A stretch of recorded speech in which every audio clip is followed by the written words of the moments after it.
Welcome back, Cosmic Carnage aficionados, to Koozy's Realm 616, the soon-to-be preeminent platform for Marvel deep dives on the internet. So if you want to get in on the ground level, make sure to detonate that subscribe button, because we'll be here making these universe-shattering videos for years to come. When I say universe-shattering, that is by no means hyperbole, for in this video, we will be diving headfirst into the unfathomable depths of power of Thanos the Mad Titan. Many YouTubers have attempted to scale Thanos' nigh omnipotent might. However, in this video, I intend to show you why Thanos' power and intellect is actually on a level unimaginably beyond nearly anything else the comic book world has to offer. So get ready to explore the terrifying powerhouse that is Thanos the Mad Titan. This video will not be an in-depth chronological breakdown of every major feat like our True Power of Adam Warlock series, but rather a quick two-part trip through Thanos' nearly 50-year comic book history, plucking key elements to help showcase why Thanos' power is so truly terrifying. We will begin with a brief origin story, establish Thanos' base power level when we first meet him. We will then discuss additional powers and abilities he developed over the years, specific instances of him obtaining and or utilizing these abilities, and finally, we will determine Thanos' overall power level in comparison to other beings, what he can bust, and why Thanos is truly unmatched within the Marvel Universe. If you all enjoy this video, I would love to make a multi-video series on the character like we're doing with Adam Warlock, where we could do a more in-depth analysis of nearly every major feat over the years as we detail his growth in power. So anyways, let's jump right into it.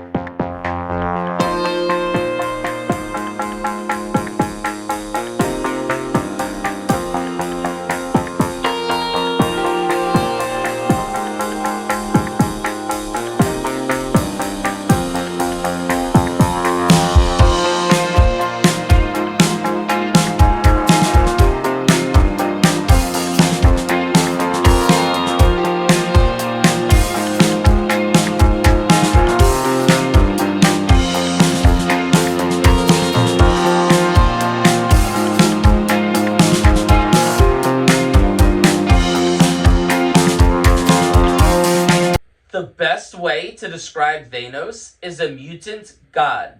No, seriously. Thanos is to mutants what a mutant is to an ordinary human.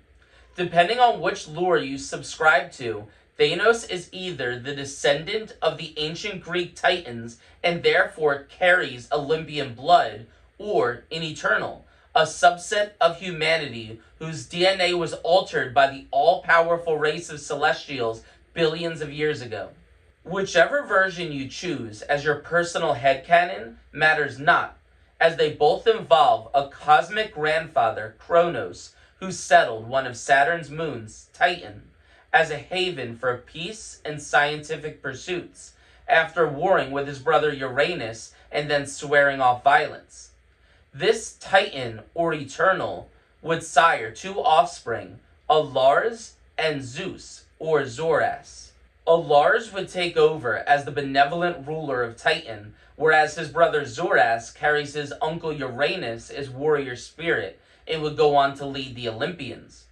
Lars, who would come to be known affectionately as Mentor, would also sire two sons, the silver-tongued Eros and Thanos, who was born with the deviant gene. While all the rest of the Titans were born with traditional godly beauty, Thanos' deviant gene left him looking grotesque, but also granted him greater strength, intellect, and power.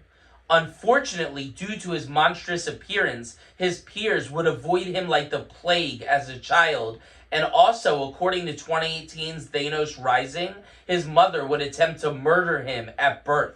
This travesty of a childhood, along with his unlimited potential, was the perfect recipe for Mistress Death to step in and begin to groom him. She did not yet reveal who she was, but befriended the young Thanos and slowly led him down a dark path. Thanos was eventually banished from his homeworld Titan by his father Mentor, depending on the lore, either for his murderous tendencies or for forging weapons on a world with no want nor need for such things. Thanos would eventually return to declare nuclear war on his home world, killing off most of the population, including his own mother, though fortunately his father and brother were off-world at the time. Thanos would spend the next 80 years traveling throughout the galaxy, visiting the most cutthroat, treacherous worlds, challenging the most fearsome competitors, defeating them all, sharpening his skills, increasing his power, and recruiting those miscreants that survived into his army of space pirates. Thanos utilized his scientific might to create an armada of spacecrafts for his crew that could individually annihilate entire worlds. As a fleet, they were all but unstoppable. During these 8 decades, Thanos trained and increased his power in every conceivable way. We're talking bionic amplification, the channeling of cosmic energy, the studying of mysticism, sharpening his mental defenses and telepathic abilities, and building up a plethora of tech, including personal force fields that could withstand planetary to stellar levels of energy, a chair that could traverse space, time, and various dimensions, and much, much more. Take a second to let that sink in. While Thanos prefers to fight using his cosmic might, strategic mind, and various tech, he's also a master sorcerer on the level of the Sorcerer Supreme.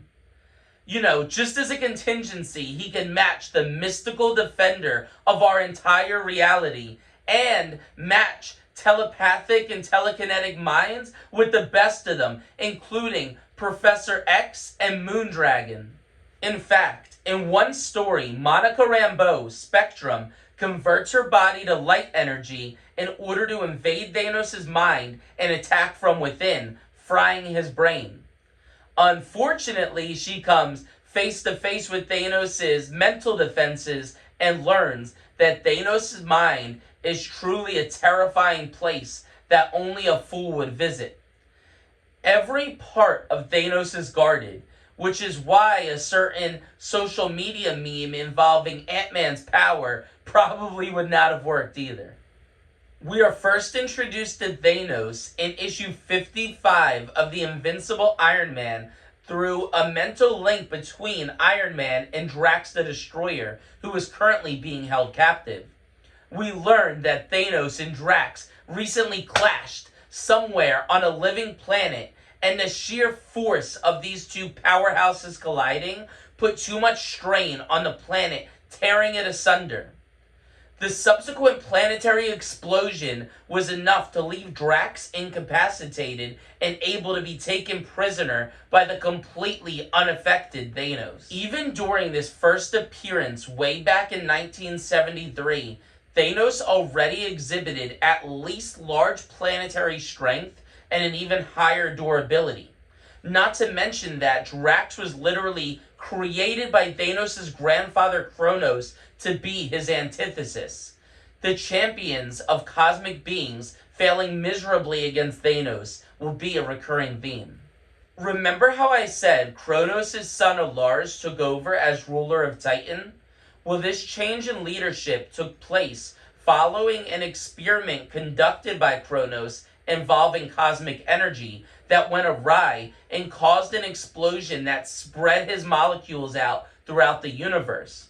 Kronos was too powerful to perish in this massive explosion, but rather became a cosmic entity at one with the universe as a whole. Kronos merged the soul of the deceased Earther Arthur Douglas, who had been senselessly killed by Thanos, along with his entire family, with the soil of Titan itself, in order to create a being of pure vengeance whose sole purpose is the destruction of Thanos and to put an end to his reign of evil.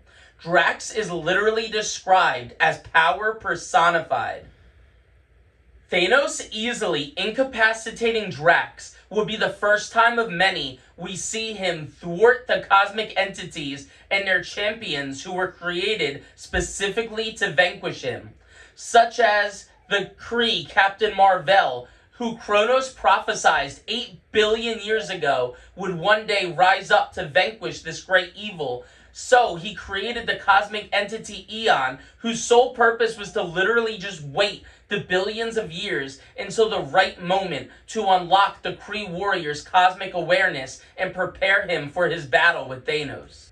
Probably the most impressive time that Thanos defied the wills of the cosmic entities was the time he aided Adam Warlock in circumventing his own destiny charted by Master Order and Lord Chaos, the cosmic beings who are literally the dichotomy between these two concepts and are responsible for shaping the destinies of all beings. This incredible tale is detailed in my True Power of Adam Warlock Part 1. But basically, Master Order and Lord Chaos determine that life itself needs a champion to combat the champion of death, Thanos. Now, this being need not be altruistic, but as long as defeating Thanos serves its own agenda, that's completely fine. So therefore, they begin a process that spans multiple millennia in order to shape Adam Warlock into his twisted, darker self, who merely seeks universal conquest and worshippers rather than universal destruction like Thanos. By this point, Thanos has his sights set on the Infinity Gems, one of which, the Soul Gem, rests upon the forehead of Adam Warlock. Realizing when the time came, it would be much easier to wrest this gem from Adam than it would his much more powerful, older, evil counterpart, Thanos literally helps Adam to break a time loop, erase this reality from the multiverse, defy his destiny, and thereby the will of Master Order and Lord Chaos. Thanos is able to defy this destiny as no other being can, as he lies outside of the cosmic norm. Thanos operates on a playing field so far removed from everybody else in existence that not even the abstract personifications of the universe itself hold any sway over his actions. This is further established in one of the greatest comic events of all time, Thanos Quest, where Thanos hunts down the 6 Infinity Gems from the In-Betweener and 5 Elders of the Universe. Thanos had recently been resurrected by Mistress Death after having been slain nearly a decade ago by Adam Warlock. Thanos is returned to the realm of the living with a fraction of Mistress Death's power, greatly enhancing his formidable might in order to now officially serve as her agent and champion. You see, Thanos had always served Mistress Death of his own volition, but never in an official capacity until now, a distinguished honor that he would not take lightly. The agent of Master Order and Lord Chaos, the In-Betweener, is currently imprisoned by his masters in the Nexus of Realities, a place where all concepts and ideas merge, a place where the cosmic entities themselves meet. In order to travel to this esoteric realm, Thanos must traverse myriad dimensions that each abide by extremely different laws of physics. This journey would be fatal to nearly any being. However, even the foreign forces of these bizarre, distant realms and their unfathomable laws of physics have a negligible effect on the truly unique being that is Thanos, one who stays true to himself in any and all realities.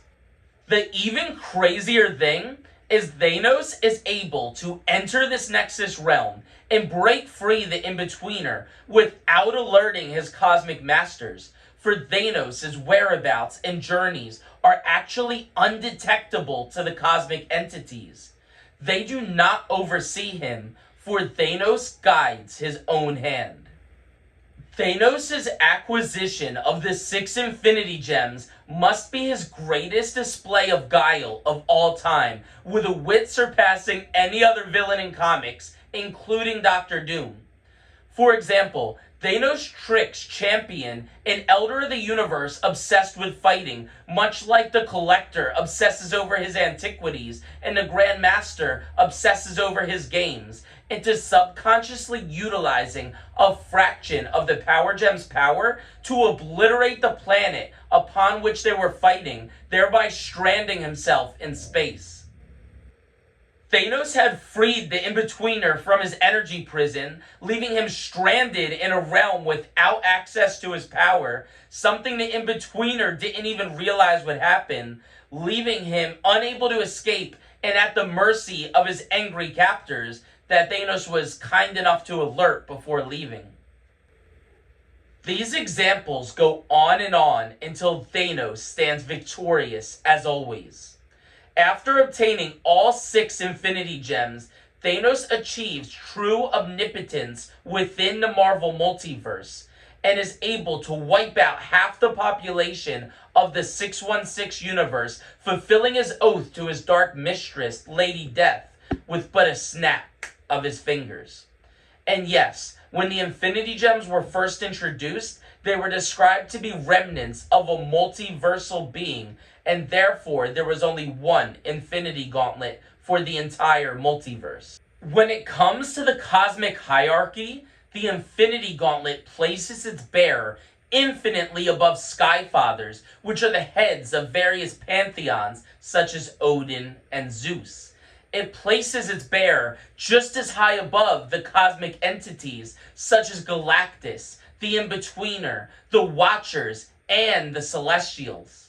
With the Gauntlet, one is leagues above even abstract entities who represent universal concepts such as Mistress Love, Sire Hate, Master Order, Lord Chaos.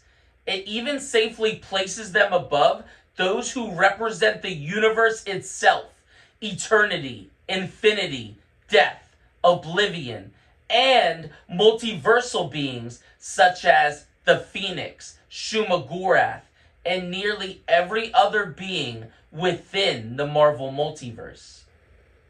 The one wielding the Infinity Gauntlet stands supreme within the Marvel Multiverse, but there is one who sits above it. That being is the one above all, the true God and creator of Marvel. There are also those who sit beyond it, but we'll save them for another time. The one above all grants a fraction of his power to his representative within the Marvel Multiverse. This being is the Living Tribunal, the right hand of the one above all, the cosmic judge of the Marvel Multiverse. The Living Tribunal exists as a single being in every universe simultaneously, but only interferes when something threatens the existence of an entire universe. When Thanos next obtains omnipotence, he would surpass even this being and those beyond the Marvel Multiverse as well. This takes place in 2003's Marvel Universe The End, an event that includes one of Thanos' most incredible feats of power of all time.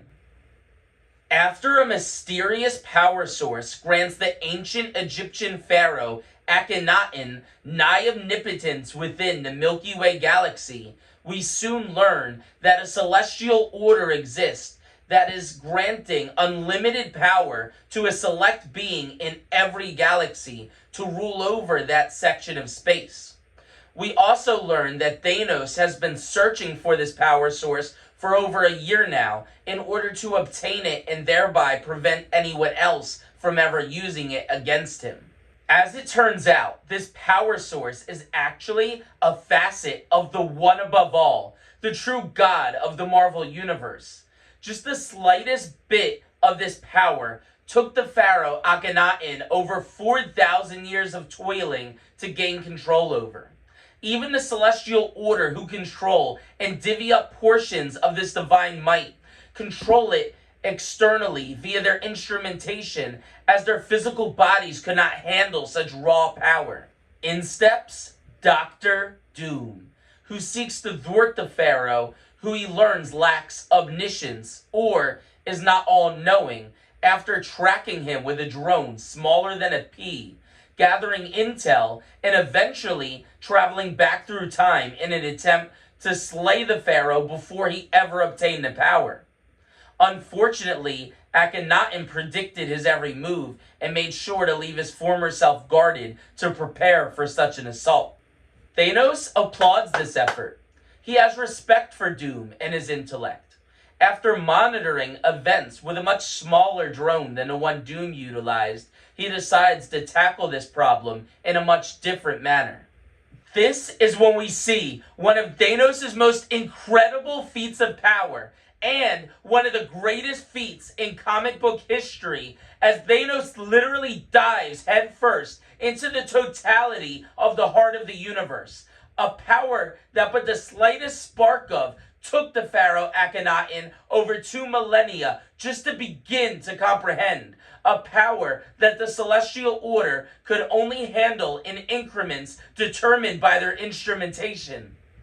This moment is absolutely legendary, as Thanos explains how a lifetime of housing massive stores of cosmic energy has trained his body for this moment.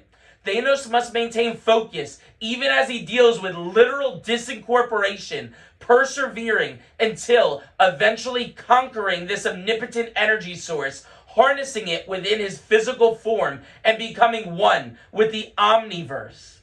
Not the universe, not the multiverse, but the omniverse, including every other fictional universe. Thanos even became one with the writers scribing these epic tales, where the Pharaoh took millennia just to gain control of his portion of the power. Thanos gained control over the totality in mere seconds. Thanos had tasted a facet of omnipotence with the Cosmic Cube, power stemming from the Beyond Realm. He had climbed the ladder even higher with the Infinity Gauntlet. Thanos had now obtained omnipotence for the 3rd time, and true omnipotence this time around. And this would not even be the last time that Thanos obtained power of this magnitude, for in 2018's Infinity Ending, Thanos would obtain the Astral Regulator. Which is where we'll pick up in the second half of this 2-part breakdown on one of the most powerful characters of all time. And if you thought things got insane in this video, just wait till part 2 to see what our favorite Titan is truly capable of. If you truly enjoyed this content, please don't forget to like and detonate that subscribe button so you don't miss a ride on the cosmic roller coaster that is to come. I am committed to building the biggest, most devoted community of cosmic Marvel lovers of all time, and it would mean the world to me if you would get in on the ground level and help me achieve this dream. Thanks again, and I can't wait to further explore the unbelievable power of the dreaded Thanos with all of you.